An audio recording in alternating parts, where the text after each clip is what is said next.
Kaixo, ongi etorria.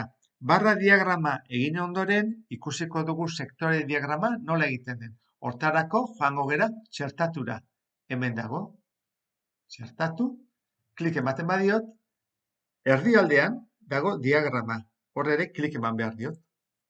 Eta eskaini dit diagrama bat. Baina guk hori ez dugu nahi. Guk sektore diagrama nahi dugu orain.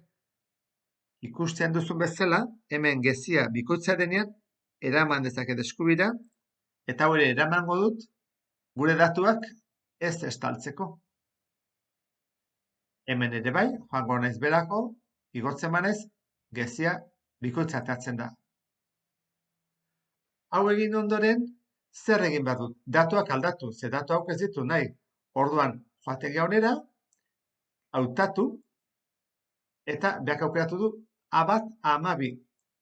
Hau, kenduko dut. Eta horren ordez, ari gera honekin, eunekoekin, klik ematen diot, eta honeaino. Hau zen aukera bat. Beste aukera ere bat zegoen, hemen klik eginda, beak eskaintzen digu. Behar bada, hau interesatzen zaigula. Baina guk horrela aukeratu dugu, eta kontuatu zetez, hemen ere beak ere eskaintzak ditula. Ados ematen diot, eta orduan, datuak behar bezala sartu ditugu. Orain, falta zaigu, aukeratzea diagrama egokia. Hone emango diot. Klik. Eta hori sakatu denek joango naiz jaisten. Hemen daude hiruak. 1, 2, 3. Adibidez orain, 3 dimensioetan egingo dugu. Ematen badiot, agertu zait 3 dimensiokoa. Datuak sartu ditugunez eta diagrama ere aukeratu dugunez, joango gera pertsonalizatu. Eta pertsonalizatu hasiko gera. Diagramen estiloa. Atzeko planoa, aukeratuko dut adibidez hau, magenta horia, hor dago. Bestetik, hemen 3D kendu dezakegu edo aktibatu. Momentu honetan utziko dugu 3D. Itxiko dugu hau, bigarren gezi hau sakatzen badut, aukera desberdinak daude. Adibidez, hemen, ea eraztun bihurtzen dugun edo ez. Ematen badiot 125, tarte bat sortzen da. 150ekin handiagoa. Nik orain ez dut tarterik nahi, horrela utziko dut. Hau bai, importantea dela, atal etiketa, nik sakatzen badut, orain, taula honetan, 100 aukeratuko dut. 100 egin ari naizelako. Eta gerituko da, sektore barruan, balioa. Klik eman da, ikusi, hemen daude. Horra azaldu dira, balio guztiak. Eta hemen aukera desberdinak daude. Ikusten dezunez, hemen koloreak pixka desberdinak daude, bereiztu daitezke, baina urdin hau eta urdin hau behar bada ez. Orduan zer egin dezakegu? Ematen badiot bi aldiz honi, azaltzen da kolorea. Nik kolorea aldatuko diot bi urdin ez izateko. Adibidez, txuria. Behar bada gehiegi da. Aukeratuko beste gris bat. Hemen ditugu bereiztuta kolore guztiak. Ikusten bada bi kolore antzekoa direla, honekin aldatu beharko genuke. Ixten dugu, joango gea hurrengora. Laugarren gezia sakatzen badut, izenburu hau aldatu daiteke. Dezaket ikasleen notak.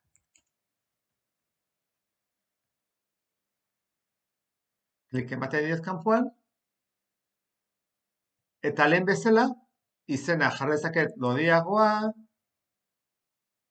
erdian, eta nahi dudan koloreekin. Adibidez, orain aukeratu dezakegu gorri bizi bat, nahi baldin bada. Eta itxi egiten dugu. Falta zaiguna da, oraindik kolore bakoitza zer den esatea.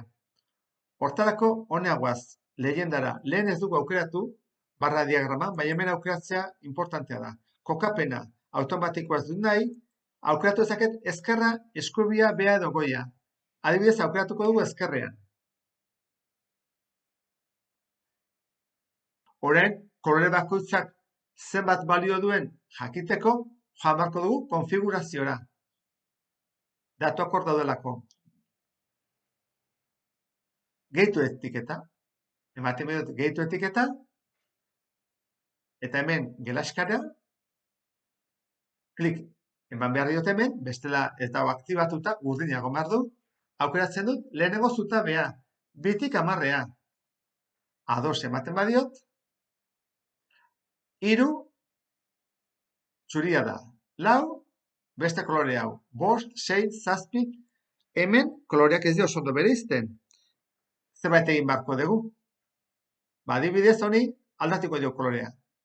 2 aldiz klik ematen badiot, aukeratu dezaket beste kolore bat. Hauxe. Eta 7 eta 4 artean ere ez dago oso ondo bereiztuta. Orduan, 2 aldiz ematen diot honi, eta beste kolore bat aukeratuko dut baita ere. Egin dezaket beste berde fosforito bat. Eta orain, hobeto bereizten dira koloreak behintzat, ezta? Amaitzeko falta zaigu sektore hontako zenbakia agertzea. Hori nola egiten da? Nik klik kanpoan emango dut. Era hontara joan zaigu konfigurazioa eta datuak eta guzti. Orduan, joaten baldin banaiz klik egita behin bakarrik, behin, ez da ateratzen hemen konfiguraziorik, behin honekin, bikoitza denean gezia, eraman dezaket, handitu dezaket. Eta orain, bai agertu zaidala zenbakia. Eta horrela bukatuko genuke. Lagungarria izango zaizulakoan, eta ondo ulertu duzulakoan, beste bat arte. Agur!